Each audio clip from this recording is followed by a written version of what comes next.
Hey, everybody did really great on that last post. Almost everybody got it right, but I'm sure there's still a lot of people who don't understand what's going on, and it's my job to help you figure it out. And I'm going to do it with only 3 things: a metronome, a practice pad that has no length, and a cymbal that has a ton of length and possibilities. And I'm going to use just these 3 things, and inside of 2 minutes, I'm going to clear up why the heck would people use ties instead of just using rests when we're reading drum scores.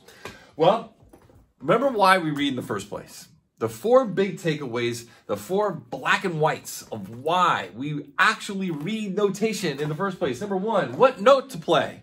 If you're playing a piano, you got to know what note to play, right? What's the next thing? How long do I play it? What's the next thing? When do I play it? And what's the last thing? How loud do I play it? Those are the 4 big takeaways of notation. And if you keep your eyes on the prize, everything else, and there's a hell of a lot more that's on the sheet than that, but those are the 4 big umbrellas. If you do those 4, you're going to be in really good shape. Now, let's just take a look quickly at 2 terms, which are called attack and release. Now, when we talk about rests and ties, ties are given to us and used on our score because they want to show length. They're adding notes together. They're adding the lengths of notes together. And I'll show you exactly what I mean in a second. But what we're going to be doing is learning 2 terms, attack and release, all right? So if I played a roll, let's play a roll, all right? And I'm going to play a 9-stroke roll, and I'm going to start it on 1, and I'm going to end it on 2. So the attack will be on 1, the release will be on 2. Attack and release. 3, 4, 1, 2. So I just played 1, 2. I played something with length. That was a roll. It had the attack on 1. The release was on 2. Now, when we look at music that has ties in it, that's telling us we want some length involved. There's lengthening, and there's going to be a release involved. Let's take a look at 4 examples really quickly that we can use on an instrument that has sustain, length, this cymbal. I'm going to show you the 4 that we're going to do right here. Now, they're all the same. They all have attack on 1, on beat 1, and then they're going to show us 4 different lengths here, okay? So here's an 8th note with an 8th rest and silence for the rest of the bar. A quarter note with rest through the bar. A half note with rest of the bar, and then a whole note. Everybody remember that? An 8th note, a quarter note, a half note, and a whole note. Attacks and releases. So the first one would be an attack on 1 and then a release on the end of 1. It's very short. Let's see if we can do that. 1, 2, 3, 4. 1 and 2, 3 and 4, and 1 and 2. See how I'm stopping in the sound on the end of 1? 1 and 2, 3, 4, 1 and 2. Right? Easy. Now let's go to the quarter note. So now it's telling me I'm going to play the attack on 1 and the release is going to be on 2. Ready? 1, 2, 3, 4. 1, 2, 3, 4. 1, 2. So I'm actually stopping it just before I get to 2. So 2 is a rest. So 2 is silence. Right? Now let's try the same thing with a half note. 1, 2, 3, 4. 1, 2, 3, 4. 1, 2, 3. Takes up 2 beats, right? So now the attack is on 1. The release is on 3. 2, 3, 4. 1, 2, 3, 4. 1, 2, 3. Okay? Now let's try the whole note. Takes up a whole beat. Right? 1, 2, 3, 4, off. 2. Again. 4. 1, 2, 3, 4, off. Good.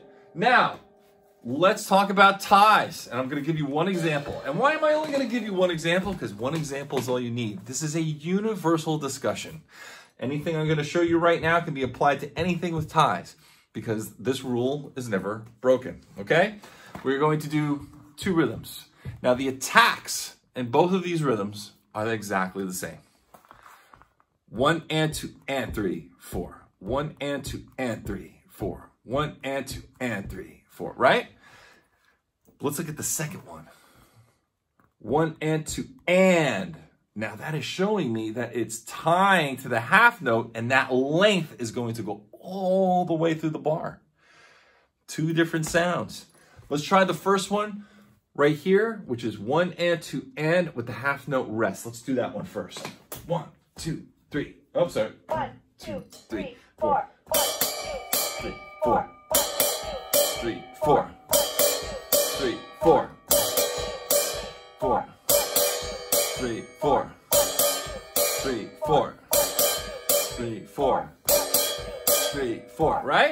Now, let's do the next one, 1, 2, 3, which has 4, 1, the length showing all the way to the end of the bar. Ready, go. 2, 3, 4.